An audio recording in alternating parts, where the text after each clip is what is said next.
आज हम intermediate physics में सरल पर्पस सिंपल सर्किट में पोटेंशियोमीटर विभवमापी क्या है। यह एक ऐसी डिवाइस है, यह एक ऐसा यंत्र है जिसकी सहायता से किसी सेल के विद्युत वाहक बल इलेक्ट्रोमोटिव फोर्स की गणना हम कर सकते हैं, या दो सेलों के विद्युत वाहक बलों की तुलना compare of electromotive force of two cells, और या तीसरी चीज किसी सेल के इंटरनल रेजिस्टेंस आंतरिक प्रतिरोध की गणना हम कर सकते हैं। तो ये विभवमापी से हम तीन चीजें ज्ञात कर सकते हैं।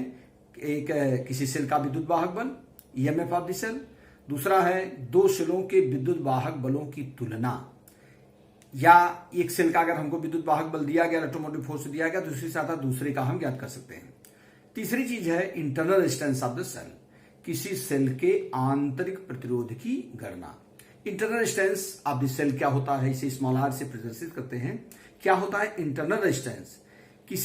जब किसी सेल से विद्युत धारा प्रवाहित की जाती है तो सेल का कुछ भाग सेल की प्लेटों अथवा उसके विलयनों में उसका जो सोल्यूशन होता है, अंदर जो उसके केमिकल भरे जाते हैं, उसमें कुछ लॉस हो जाता है, तो जिससे सेल जो आउटपुट करंट है इन कंपैरिजन कुछ कम प्राप्त होती है। तो सेल धारा की कमी जिसके कारण होती है, करंट की कमी जिसके कारण होती है, उसे सेल का आंतरिक प्रतिरोध कहते हैं, internal resistance of the cell. तो हम विभवमापी से तीन चीज का कैलकुलेशन कर रहे हैं, जैसा कि हम सर्किट में तुम्हें बता रहे हैं। इसकी रचना जो होती है, इसमें ए बी 1 मीटर लंबा तार होता है। ए बी ये होता हमारा 1 मीटर हम मान रहे हैं, लेकिन ये होता लगभग 7 से 8 मीटर लंबा तार होता है। अभी क्यों लंबा लेते हैं अभी बता रहे हैं, जरा ध्यान दो। ए बी एक लंबा तार होता है जिसके ए सिरे को, ए इसका सिरा जो है, जिसके ए सिरे को एक सेल के पॉजिटिव, बैटरी के पॉजिटिव टर्मिनल से इससे जोड़ते हैं, और जिसके बी सिरे को एक धारा नियंत्रक या एक कील भी लगी होगी की सहायता से बी सिरे से जोड़ा जाता है। जरा ध्यान दो, ये हमारा होता है RH। ये क्या चीज है? RH, जिसको बोलते हैं धारा नियंत्रक, रियोस्टेट, और ये हमारा सेल है। तो इसमें ए बी एक लंबा तार होता है जिसके ए सिरे को एक सेल के पॉजिटिव टर्मिनल से और जिसके बी सिरे को एक धारा नियंत्रक के द्वारा बैटरी के या सेल के, ये हमारा बैटरी बना दो उसको, ये नेगेटिव टर्मिनल से जोड़ा जाता है। तो इसमें हम दो सर्किट बना रहे हैं। ये हमारा होता है आज स्टैंडर्ड सेल, इसको कहते हैं। ये सेल कौन सा होता है? Standard cell. स्टैंडर्ड सेल क्यों से कहते हैं? इसका आंतरिक प्रतिरोध, इसका जो इलेक्ट्रोमोटिव फोर्स है, ईएमएफ, सब हमें नोन होता है, ज्ञात होता है। ये सारी चीजें हमें ज्ञात होती हैं। और ये धारा नियंत्रक होता है, ये की होता है, और ये तार है। अब जरा ध्यान दीजिए, अब इसमें क्या होता है, जैसे अगर हम जब इसको बैटरी से जोड़ेंगे तो तुरंत इसमें करंट फ्लो होगी फ्रॉम ए टू बी, क्योंकि हमेशा करंट का फ्लो होता है पॉजिटिव टर्मिनल से नेगेटिव टर्मिनल।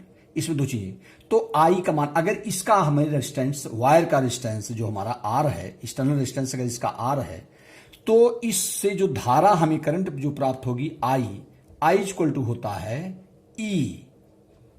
ई मतलब हो जाएगा जो ई सेल का है, इसको ES भी कहते हैं। ES में तो होता है स्टैंडर्ड सेल। ये हमारा हो जाएगा ES upon R plus R माने वायर का रेजिस्टेंस, ये वायर का रेजिस्टेंस है, और प्लस हो जाएगा RH क्या होता है? रेजिस्टेंस। ये हमारे जो स्टेज धारा नियंत्रक का जो रेजिस्टेंस है, तो आई हो गया। अब इसमें हमेशा तुम जानते हो करंट जो फ्लो होगी ए से बी की तरफ, तो हमेशा इसका जो पोटेंशियल है ये हमारा V है। चूंकि धीरे धीरे इसका पोटेंशियल कम होता है, हमेशा करंट फ्लो होती है from higher potential to lower potential, तो ये हमारी होगी। तो यहां से जो होगा हमारा, इसका जैसे धीरे धीरे बढ़ते जाएंगे वोल्टेज बढ़ता जाएगा, तो हमारा जैसे V है और यहां तक हमारा 0 है, तो पूरा पोटेंशियल डिफरेंस यहां तक हमने V मान लिया है। तो ओम के नियम से V equal to I into R. I जो करंट है, आर ये आई जो हमने ज्ञात किया ये आई हो गया, और आर है रेजिस्टेंस ऑफ दी वायर। ये ओम के नियम से V हम ज्ञात कर लिए। अब इसमें हम तार का जो निकालते हैं पोटेंशियल ग्रेडियंट, विभव प्रवणता क्या होता है? दूरी के सापेक्ष विभव परिवर्तन की दर को, जैसे में से बी की तरफ जाएंगे तैसे विभव का मान कम होता जाएगा। Change of potential with respect to distance is called potential gradient. दूरी के सापेक्ष वैद्युत परिपथ में किन्हीं दो बिंदुओं के बीच दूरी के सापेक्ष विभव परिवर्तन की दर को विभव प्रवणता कहते हैं। और विभव प्रवणता K इक्वल टू होता है V/L। L क्या है? L है लेंथ ऑफ दी वायर, ये जो वायर का लेंथ है। तो इसका पोटेंशियल ग्रेडियंट ए फिक्स होगा, इसको ध्यान दीजिए। अच्छा, पोटेंशियल ग्रेडियंट कैसे कहता है? और V इक्वल टू होता है IR। V इक्वल टू क्या होता है? IR अपान L। और फिर अगर R इक्वल टू होता है rho into L upon A. Rho है स्पेसिफिक रेजिस्टेंस। ये तुमको बताया जा चुका है कि किसी भी वायर का, जो मेटेलिक वायर हमने यूज किया है यहां पर, हर वायर का जो है वो रो एकदम फिक्स होता है, कांस्टेंट होता है, चेंज नहीं होता। L है लेंथ ऑफ द वायर और ये है इसका cross sectional area of the wire, माने तार की मोटाई। जैसे हमने तार लिया तो इसकी ये जो मोटाई है ये है A। इसी R की वैल्यू जब यहां पुट कर देते हैं, इसलिए K इक्वल टू हो जाएगा, पोटेंशियल ग्रेडियंट है, K इक्वल टू हो जाएगा I into rho to L upon A upon, ये हो जाएगा R की वैल्यू हो गई ऑन L, और ये L से L क्या हो जाएगा? कैंसिल हो जाएगा। तो K इक्वल टू होता है I into rho upon A। जरा ध्यान दीजिए, ये तीनों चीज कांस्टेंट है। इससे हम किसी भी वायर का पोटेंशियल ग्रेडियंट निकाल सकते हैं। जरा ध्यान दीजिए, जरूरी चीज है। किसी भी वायर का पोटेंशियल ग्रेडियंट हम निकाल सकते हैं। I हो गया जितना करंट इसमें आ रही है, और रो हो जाएगा इसका स्पेसिफिक रेजिस्टेंस या रेजिस्टिविटी जिसको कहते हैं, और ये है cross sectional area of the wire. इससे हम पोटेंशियल ग्रेडियंट, ये विभव प्रवणता है, ये हमारा है विभव प्रवणता K का मान, विभव प्रवणता K equal to I into rho upon A. Rho है स्पेसिफिक रेजिस्टेंस जो है, ये तो हमने इसके ज्ञात किया। अब हम क्या करेंगे, अब तीन चीज। फर्स्ट जो हम बता रहे हैं EMF of the cell, EMF of the cell, किसी सेल का विद्युत वाहक बल। सेकंड ज्ञात करते हैं compare of the EMF of two cell, दो सेलों के विद्युत वाहक बलों की तुलना। तीसरा ज्ञात करते हैं हम किसी सेल के आंतरिक प्रतिरोध। ये जो हमारा विभव मापी, से तीन चीजें हम ज्ञात करते हैं। कोई सेल, उसका विद्युत वाहक बल। दूसरा है दो सेलों के विद्युत वाहक बलों की तुलना, EMF की तुलना। तीसरा है किसी सेल के आंतरिक प्रतिरोध का कैलकुलेशन। अब हम पहला चीज बता दें, EMF ऑफ द सेल, किसी सेल के विद्युत वाहक बल को कैसे ज्ञात करें। इतना तो नोन हमें, चूंकि ये जो सेल हमने लगाया है ये हमारा नोन है, सारी चीजें इससे हम निकालते हैं। क्यों? इतना जो कैलकुलेशन बढ़ा है, इस वायर का पोटेंशियल ग्रेडियंट बहुत जरूरी है। अच्छा बात ध्यान, जिस सेल का हमें EMF ज्ञात करना होता है, विद्युत वाहक बल ज्ञात करना होता है, उस सेल के, जरा ध्यान दो, उसके धन सिरे को, ये जरा ध्यान दीजिए, जो सेल है जिसका हमें विद्युत वाहक बल ज्ञात करना, मान ये सेल है, इसका हमें विद्युत वाहक बल ज्ञात करना है, तो इसके धन सिरे को तार के A सिरे से, जिस सेल का विद्युत वाहक बल हमें कैलकुलेट करना होता है, उसके धन सिरे को तार के A सिरे से तथा उसके ऋण सिरे को एक धारा मापी ये के सहायता से जाकी J से जोड़ दिया जाता है। ये हमारा है जाकी J, पहला सर्किट हो गया। ये हमारा सेकेंडरी सर्किट है। अब इसमें जिस सेल का, ध्यान दो, पहले ये तो हमने बताया इसका जो पोटेंशियल ग्रेडियंट ज्ञात करने के लिए ये चीज हो गया। अब इसमें जो हमारा होता है, अब हम जिस सेल का हमें ये ज्ञात करना हो, जैसे सेल है, इसका हमें विद्युत वाहक बल नहीं मालूम है। अब इसका हमें विद्युत वाहक बल ज्ञात करना है, EMF ज्ञात करना है, तो इसके धन सिरे को तार के A सिरे से और इसके ऋण सिरे को एक धारा मापी की सहायता से किससे जोड़ दिया जाता है? जाकी J से जोड़ दिया जाता है। अब करते क्या है, हम यहां की लगाएंगे, इस परिपथ को बंद परिपथ कहेंगे, क्लोज सर्किट, जब कुंजी को लगा देते हैं। अब आगे ध्यान दो, अब तुरंत क्या होगा, तो इस सेल से हम जैसे इस सेल को जोड़ेंगे, तुरंत इस जाकी J को A और B के बीच, A जाकी हमारा क्या होता है, ए स्लाइडिंग वायर होता है, जाकी J को इस A और B के बीच भिन्न भिन्न बिंदुओं पर स्पर्श कराएंगे। जरा ध्यान दो, भिन्न भिन्न बिंदुओं पर स्पर्श कराएंगे, जिससे धारा मापी जो इसमें लगा, इसमें डिफ्लेक्शन होगा। जैसे इधर आएंगे तो डिफ्लेक्शन इधर होगा, जैसे आगे बढ़ेंगे तो डिफ्लेक्शन बढ़ता जाएगा। अब आगे ध्यान दो, पहले तो एक ऐसा A और B के बीच, जैसे इधर भी डिफ्लेक्शन होगा, इधर भी डिफ्लेक्शन होगा, तो A और B के बीच जब इसको स्पर्श कराएंगे तो एक ऐसा बिंदु प्राप्त होगा जहां पर जाके J को स्पर्श कराने से धारा मापी में कोई विक्षेप नहीं होगा। इसको हम कहते हैं जीरो डिफ्लेक्शन पॉइंट, शून्य विक्षेप बिंदु। जैसे जैसे इसमें हम टच कराएंगे और B के बीच, तो इसमें धारा मापी जो है, इसमें डिफ्लेक्शन होगा लेफ्ट राइट। लेकिन एक ऐसा पॉइंट प्राप्त होगा जहां पर जाके जे को स्पर्श कराने से इस धारा मापी में कोई विक्षेप न हो, बिल्कुल एकदम शून्य पर आ जाए, तो समझ जाओ हमारा शून्य विक्षेप बिंदु है। शून्य विक्षेप बिंदु, जीरो डिफ्लेक्शन पॉइंट, शून्य विक्षेप बिंदु मान लीजिए यहां पर प्राप्त हो रहा है। हम इस शून्य ए से शून्य विक्षेप बिंदु की दूरी को नाप लेंगे। ये दूरी मान लीजिए हमारा है एक्स, सपोज दैट ये दूरी हमारा कितना है, या एल है, मान लो स्मॉल एल, ये दूरी हमारा कितना है स्मॉल एल। अब जरा ध्यान दो, ये शून्य विक्षेप बिंदु की दूरी स्मॉल एल है, तो सेल का जो विद्युत वाहक बल होगा, अब यहां पोटेंशियल ग्रेडियंट, तो सेल का विद्युत वाहक बल E इक्वल टू हो जाएगा के एल, इक्वल टू कितना हो जाएगा के एल। के क्या है, पोटेंशियल ग्रेडियंट, ये हमने ज्ञात ही किया है, और एल है इस शून्य विक्षेप बिंदु की दूरी, ये हो गया। तो यही जो के एल का मान होगा वही सेल का विद्युत वाहक बल होगा। ये पहली चीज हमने ज्ञात कर लिया। अब जरा ध्यान दीजिए, ये पहला चीज हमने बताया। अब दूसरा हम बताना चाहते हैं दो सेलों के विद्युत वाहक बलों की तुलना। अब जरा ध्यान दो, इसके लिए कैसे सर्किट तैयार करते हैं। जो दो सेल होते हैं उन दो सेलों के इस पॉजिटिव टर्मिनल को, जैसे एक सेल हमारा है, इसको मान लेंगे E1, ये हमने लगाया है, और दूसरा सेल हमने लगा दिया E2। जरा ध्यान दीजिए, ये अब यहां पर कुंजी लगा देंगे और यहां पर भी कुंजी रहेगा, और इन दोनों को ऐसे जोड़ेंगे और इनको जोड़ देंगे धारा मापी से। किसे जोड़ देंगे, धारा मापी।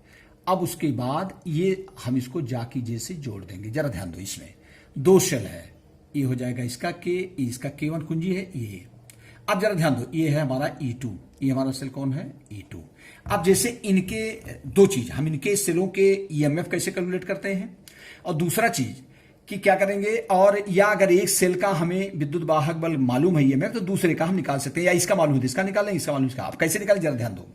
इसके लिए हम इस प्रकार से सर्किट करेंगे, जिन दो सेलों के विद्युत वाहक बलों की तुलना करना होता है, उनके पॉजिटिव टर्मिनल को, उनके धन सिरे को तार के ए सिरे से तथा उनके ऋण सिरे को एक धारा मापी के द्वारा जाकी जैसे जोड़ दिया जाता है। इसमें हम क्या करेंगे, बड़े गौर सुनो, तो इसमें हम पहले E1 के लिए हम इस कुंजी को, इसको ओपन सर्किट रखेंगे, मतलब इसमें कुंजी नहीं लगाएंगे, ये ओपन सर्किट रहेगा हमारा। इसको क्लोज सर्किट करेंगे, इसको इसमें की हम लगा दें, क्लोज सर्किट करेंगे, जिससे इस सेल के द्वारा धारा प्रवाहित हो। तो हम पहले सेल के लिए, जरा ध्यान दो, E1 सेल के लिए हम शून्य विक्षेप बिंदु, जैसे भी मैंने बताया, E1 सेल के लिए जैसे इसको हम जाकी जैसे, अभी तो हमारा कट ऑफ हो गया, चूंकि हमने की लगाया नहीं है इसलिए सर्किट इसका कट गया। अब सेल E1 के लिए हम क्या करेंगे, इस जाकी जे को ए और बी के बीच भिन्न भिन्न बिंदुओं पर स्पर्श कराएंगे। तो मान लीजिए सेल E1 के लिए शून्य विक्षेप बिंदु की दूरी कितना है, L1, कितना है L1। मान लीजिए यहां पर शून्य विक्षेप बिंदु E1 के लिए प्राप्त हो रहा है, तो L1 मान लिए, तो E1 इक्वल टू हो जाएगा हमारा, जरा ध्यान दो, तो E1 इक्वल टू आ जाएगा KL1, कितना हो जाएगा KL1। ये फर्स्ट निकाल लेंगे, और क्योंकि K अभी हम बताए कि K हम निकाल ही चुके हैं, KL1 हो गया। उसके बाद चूंकि K जो इसका होता है वो कांस्टेंट होता है। अब इसके बाद इस सर्किट को हम क्लोज ओपन कर देंगे, ओपन सर्किट मतलब इसमें से की को निकाल लेंगे। E1 के लिए ओपन सर्किट कर देंगे, माने यहां से की को निकाल लेंगे, अब यहां जोड़ देंगे, ये सेल हमारा काम करना शुरू करेगा।